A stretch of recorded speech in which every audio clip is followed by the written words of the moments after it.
Assalamu alaikum everyone. I hope all of you are doing well. Today we are going to discuss about the economic development in Pakistan. I have divided this topic into two lectures. Today we are going to discuss the first part of our lecture. Uh, this whole information or whole data which I am going to discuss has been taken from S.K. Akbar Zaidi's book titled Issues in Pakistan's Economy. Why I'm putting in a lot of details in the PowerPoint slide is because of the fact that this book is not available online, and there is virtually very less and almost no data available on Pakistan's political economy. So there's this book from which I'm studying and then I'm delivering a lecture. I will not be able to share the PDF version of this book with you. That is the reason why I'm putting in a lot of details in the PowerPoint slides. So consider these PowerPoint slides as your reading. If you further need any information or if you have got any confusion about the data which I have put on these slides, please contact me through the LMS system or through the WhatsApp group which we have created.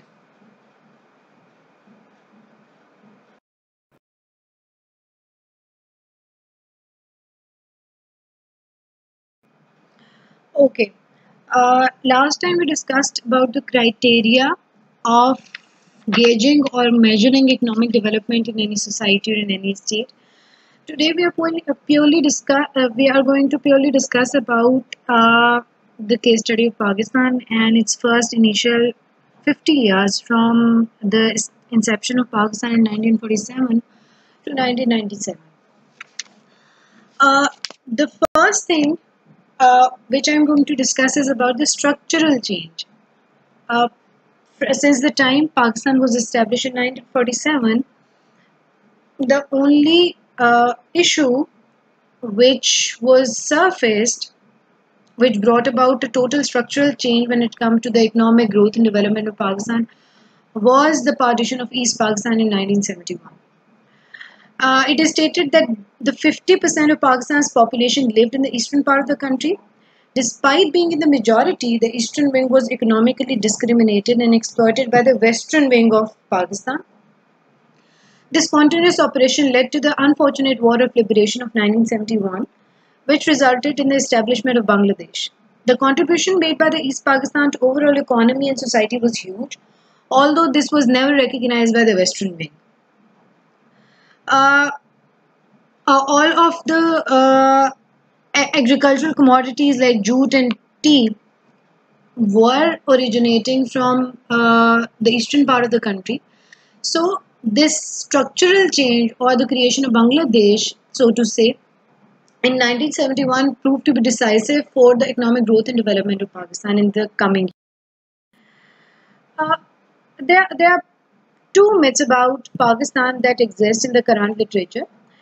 And the first myth is whether Pakistan is an agricultural state or not. क्या पाकिस्तान एक agricultural state है या नहीं?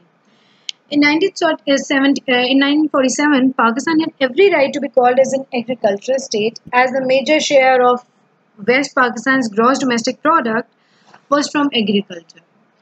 The contribution which has been recorded can be broken down into 53% was coming from agriculture, 7.8% of the GDP was coming from the manufacturing, and 11.9% of the GDP was coming from trade. More than 65% of Pakistan's labor force worked in the agricultural sector at the time of the independence.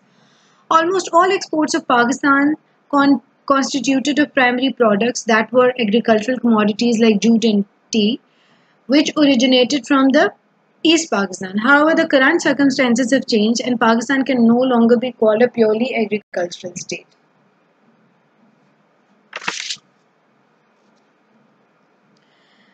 Reason being that if you look out at the factual data,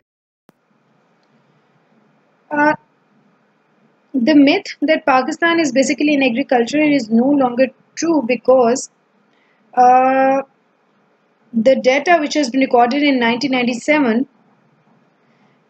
according to that data, The overall GDP, the overall breakdown of the overall breakdown of the GDP, agriculture contributes at mere 24% now. That so to say, in 1997, after the 50 years of Pakistan's creation. However, the dominant sector of economy is considered to be the services sector, which contributes almost half of the total GDP of Pakistan. The population employed in the agriculture has also fallen, although at around 47% of the total labor force, agriculture is the biggest sector in terms of the employed labor force. More importantly, the nature of exports from Pakistan has also changed dramatically.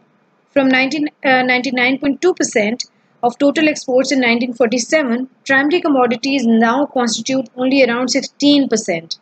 However, one must emphasize the fact that although 62% of Pakistan's exports are now manufactured goods, with textiles and garments and yarn making up most of them, these figures are less impressive when we realize that most of Pakistan's exports still depend critically on raw cotton.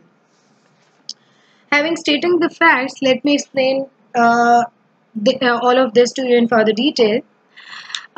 कहा यह जाता है usually अभी तक जो political economy of Pakistan के students हैं उनको ऐसे लगता है कि पाकिस्तान जो है बहुत बड़ी मिथ है कि पाकिस्तान एक एग्रीकल्चरल स्टेट है.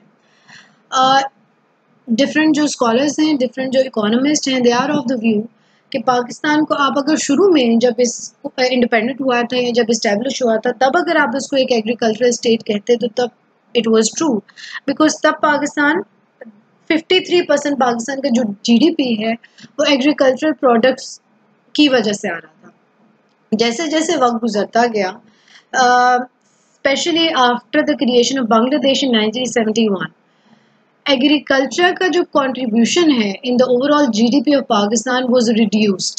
सो मच सो, जैसे मैंने अभी 1997 का फिगर बताया आपको, 97 के अंदर सिर्फ आपकी जो जीडीपी के अंदर कंट्रीब्यूशन था आपके एग्रीकल्चर का, दैट वाज रिड्यूस्ड टू 24%. कहाँ 53% है और कहाँ 24% है.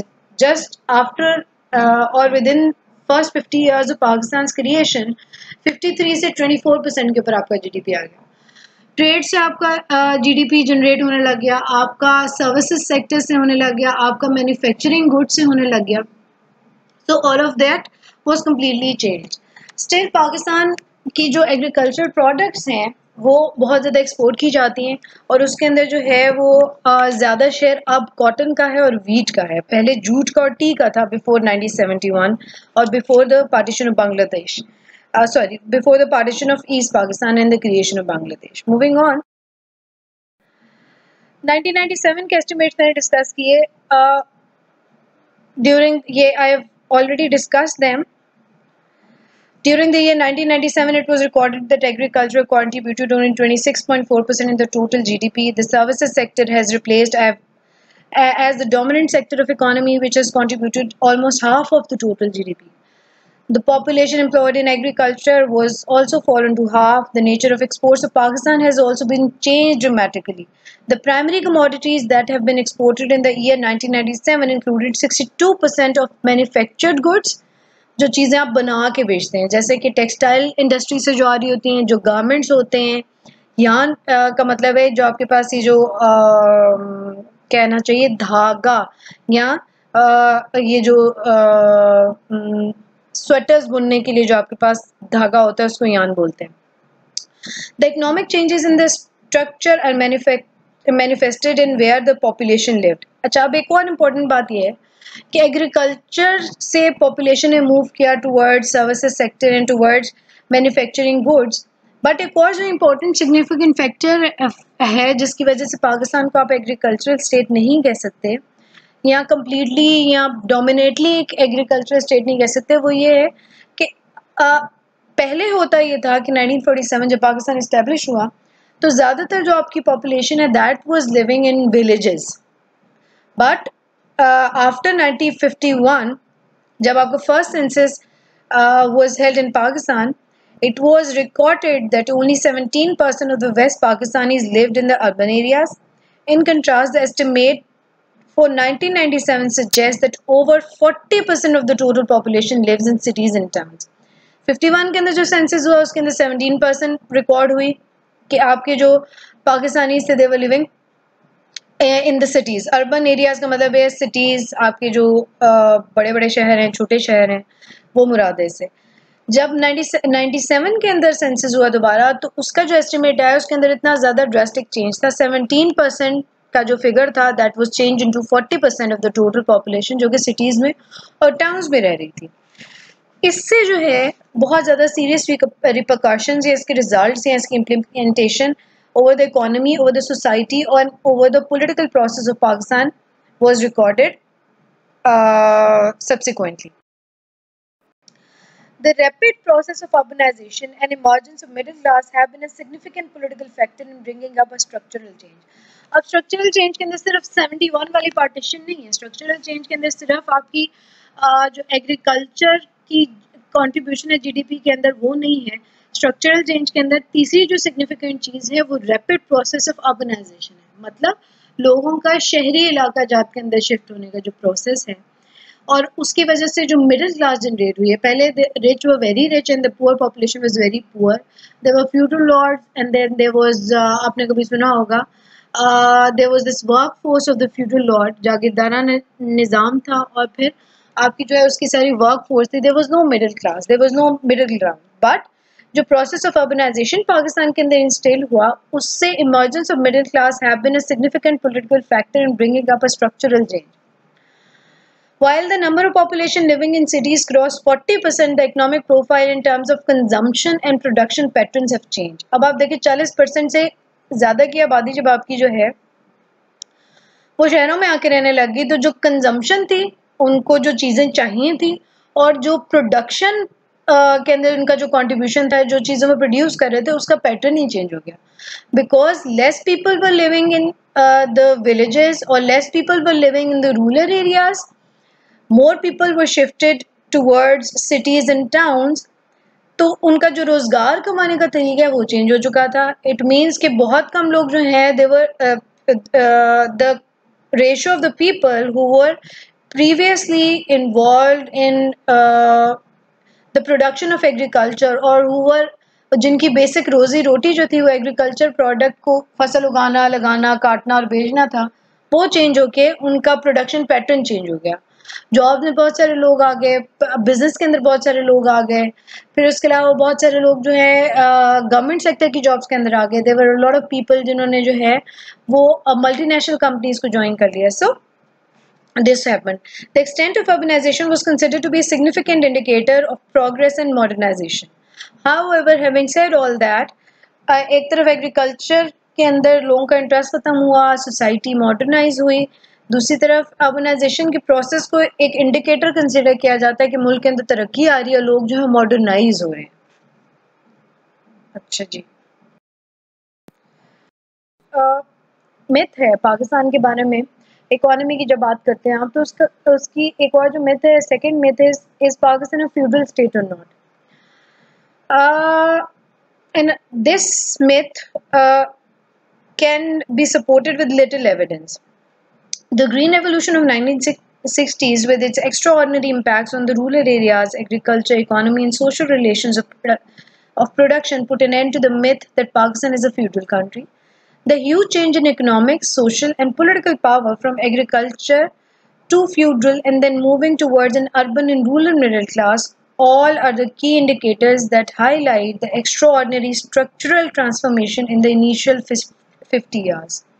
ठीक है, पहले जागीरदाना निज़ाम बहुत ज़्यादा था, आहिस्ता आहिस्ता करके क्योंकि लोगों ने बहुत ज़्यादा अर्बनाइजेशन की, एग्रीकल्चर के अंदर उनका इंटरेस्ट खत्म हुआ। अब जो आपका फ्यूडल सिस्टम है, यहाँ आप पाकिस्तान को फ्यूडल स्टेट नहीं कह सकते, क्योंकि आपके पास बहुत बड़ी तादाद अब मिडिल क्लास की है, जो कि शहरों में भी रहती है और देहातों में भी रहती है।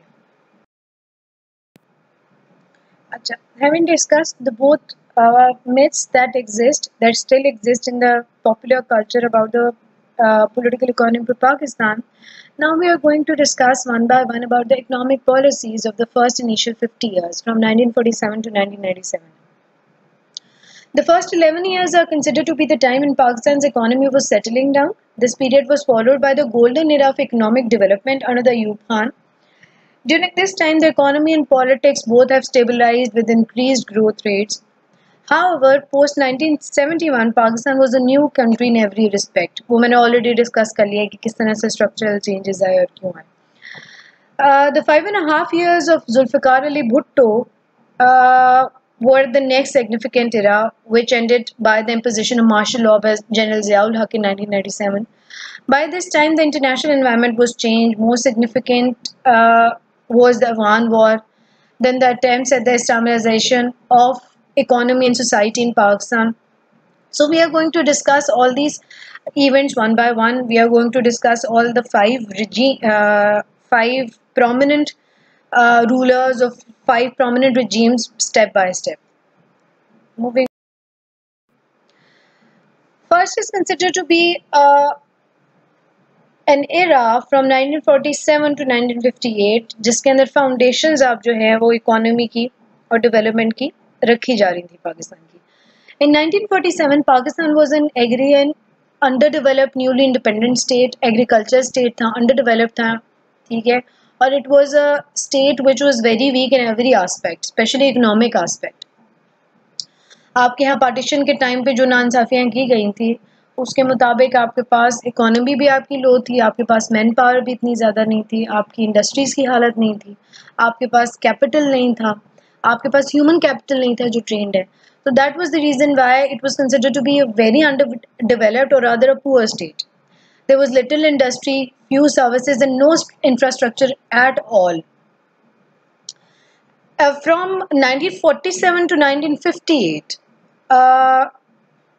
it's almost a decade, survival was the biggest concern of Pakistan during the initial years.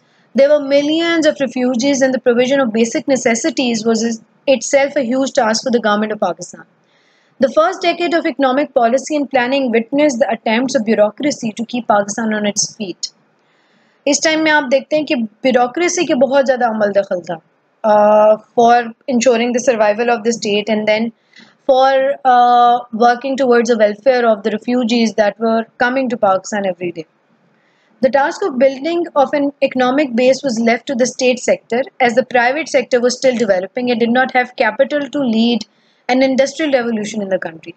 So everything was initially, for the initial first decade, everything automatically came under the control of the state. State was considered to be responsible for building up the economy of the newly developed state of Pakistan, and there was almost no presence of the private sector.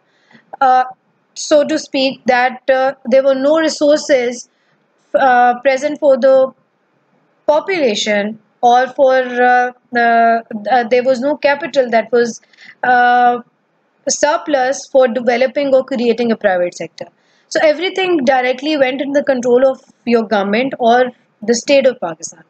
It was after 1952 when the mercantile or economic nationalist class paved away the foundation of industry. The industry was developed by the state and then was handed over to the private sector. ठीक है, post 1952 जो है आपकी economic nationalisation बहुत ज़्यादा state ने directly इसको control करना शुरू कर दिया और जो इंडस्ट्री को बनाना शुरू कर दिया, प्राइवेट सेक्टर की भी जो है वो कहना चाहिए कि उसकी बेस उन्होंने रख दी. दूसरा जैकेट जो है जिसको डिस्कस करना बहुत ज़्यादा इम्पोर्टेंट है वो है, उसको कंसिडर किया जाता है, उसको अक्सर क्या कहना चाहिए, लेवल किया जाता है by the name of the decade of development 58 to 68, 1958 to 1968. ये जो है ये अयूब खान का एरा इसको कहा जाता है. ठीक है, Ayub Khan was in power and इसके अंदर जो इकोनॉमिक और पॉलिटिकल ग्रोथ हुई उसके इफेक्ट्स ओवरऑल इकोनॉमी के ऊपर बहुत ज़्यादा फील किए गए और वो आज तक भी बहुत सारी ऐसी पॉलिसीज़ हैं जिनको कंसिडर किया जाता है कि उस टाइम बहुत ज़्यादा पर्टिनेंट थी और अभी भी शायद उसी तरह से फॉलो की जा रही है. The 1960s stand out as the decade with the best performance in the initial 50 years. It is also termed as a controversial decade for the type of economic and political effects. एक तरफ उसको माना ही जाता है कि best जो economic growth हुई है वो इस डेकेड के अंदर हुई, इस टाइम इकोनॉमी बहुत ज़्यादा फ्लरिश की, और दूसरी तरफ ये कहा जाता है कि आपकी जो पॉलिटिकल और इकोनॉमिक ग्रोथ थी वो बहुत ज़्यादा कंट्रोवर्शियल थी क्योंकि उसके अंदर स्टेट का बहुत ज़्यादा अमल दखल था. During Ayyub's era, significant leaps were made in industrial and agricultural production, economy in general, and different individual sectors grew by phenomenal rates, and Pakistan was considered to be a model capitalist economy in 1960s. The controversy is about the eventual effects and results of aggressive capitalist development that caused serious economic, social, and political tensions. There was an increased disparity between different regions. आपके जो it is said that the Ayub regime was culprit of building up certain regions which dominated the other country. कुछ regions के पास ज़्यादा powers थी, ज़्यादा पैसा था और उनको उन्होंने ज़्यादा बिल्ड किया. फिर ये भी कहा जाता है कि कुछ इंडिविजुअल्स को उन्होंने बहुत ज़्यादा बिल्डअप किया. जो रीजन्स बिल्ड किए उसके अंदर जो एग्रीकल्चर सेक्टर है सेंट्रल पंजाब के और इंडस्ट्री जो है कराची की, उसको कहा जाता है कि the government was fully supporting them to grow at the expense of the rest of the country. Central Punjab का एरिया आपका और कराची की जो आपकी इंडस्ट्री है, बाकी पूरे मुल्क में उस तरह से ग्रोथ नहीं हो रही थी इकोनॉमिकली जितनी इन दो रीजन्स के अंदर हो रही थी. This was the reason why जो आपका eastern part of the country है वो बहुत ज़्यादा निगलेक्टेड और बहुत ज़्यादा डिस्क्रिमिनेटेड फील कर रहा था. It ended up in creating a sense of betrayal and neglect felt by the East Pakistanis, and eventually 1971 के अंदर जो है they created their own homeland. Moreover, there was a great deal of economic concentration among individuals and certain business empires were created. This resulted in increased income inequality. ठीक है, rich was becoming rich and the poor was becoming poorer. Plus business empires को जो है state back कर रही थी जिसकी वजह से जो है income inequality बहुत ज़्यादा थी. ठीक है, there was growth but there was increased disparity across classes and regions. Growth के बारे में कोई भी इनकार नहीं करता, अभी तक भी इसको बहुत ज़्यादा गोल्डन एरा कंसिडर किया जाता है, बट डिस्पैरिटी या डिफरेंस बहुत ज़्यादा था. क्लासेस के अंदर क्लास डिफरेंस बहुत ज़्यादा आने लगे और रीजन्स बहुत ज़्यादा जो है पॉप आउट होने लगे जहाँ पे इकोनॉमिक ग्रोथ बहुत ज़्यादा आ रही थी, and then there were reasons जहाँ पे इकोनॉमिक ग्रोथ बिल्कुल ना होने के बराबर थी. सोशल सेक्टर को ओवरऑल कहा ही जाता है कि इस टाइम के अंदर, इस डेकेड के अंदर बिल्कुल निगलेक्ट किया गया. There was little or no increase in the level of wages and social equality was of little concern. There was no social equality. Wages जो थी वो बिल्कुल stagnant रही इस सारे decade के अंदर. The focus of Ayub Khan's advisory group was on the rich as they generated more savings and they were supposed to be the motors of capital growth and development. Ayub Khan के जो advisors थे उनको ये लगता था कि अगर वो ज़्यादा rich population के ऊपर focus करेंगे तो उससे जो मुल्क के अंदर capitalism है उसको फ़रोग मिलेगा और उससे जो है वो जो रिच आपकी पॉपुलेशन है वो सेविंग्स प्रोवाइड करेगी गवर्नमेंट को, जो कि गवर्नमेंट यूज़ कर सकती है. According to the economist and social scientist, the capitalist development was controversial and contradictory, as development in this manner implied unequal development, because not every part of the country was progressing. There were certain regions, there were certain individuals, there were certain business empires that were growing while the rest of the state was facing the same economic issues. It was facing the same poverty, and there was social inequality, there was economic inequality, there was income inequality. Ironically, while most intellectuals condemn Ayub Khan's policies, his policies gave birth to Zulfikar Ali Bhutto's popularity in the upcoming times. Now, discussing about what were the consequences of Ayub Khan's economic policies, I have sorted them out into pointers. Number one, there was growth and development and forces of production expanded. आपकी जो proletariat class है that was born. Economic packages were thoroughly illiberal, narrow-minded. That is, it was the complete opposite of what is known as economic liberalism. The nature of economy was completely opposite of the doctrine of economic liberalism. Government's presence was everywhere, directing and encouraging the private sector and the market. We can say it was bureaucratically directed capitalism. Purely capitalism, that was bureaucratically directed capitalism in which the private sector did play a role, but it was guided by the bureaucracy. Bureaucracy played an active, influential and constructive role in the establishment of private sector in Pakistan. Trade was highly controlled and closed by the state. Financial capital was rationed and the stock market was a playground for a handful of people. Ration का मतलब ये है कि उसको वो बजा बजा के रख रहे थे पैसे को अपने, और स्टॉक मार्केट के अंदर बहुत कुछ पर्सनालिटीज रहती थी जिनकी कहा जाता था कि इजारादारी. The agricultural sector was identified by the government as a vehicle for growth. The decision taking by the government, the decisions taken by the government when it comes to agriculture resulted in the 11% growth in the agricultural sector in the first in this decade of development. Uh, I am going to stop over here. If you have got any questions regarding today's lecture, please feel free to ask them over the WhatsApp group or over the LMS system. We'll continue this discussion in the next lecture, in which I am going to discuss the rest of the 3 phases of economic development in Pakistan. Thank you very much.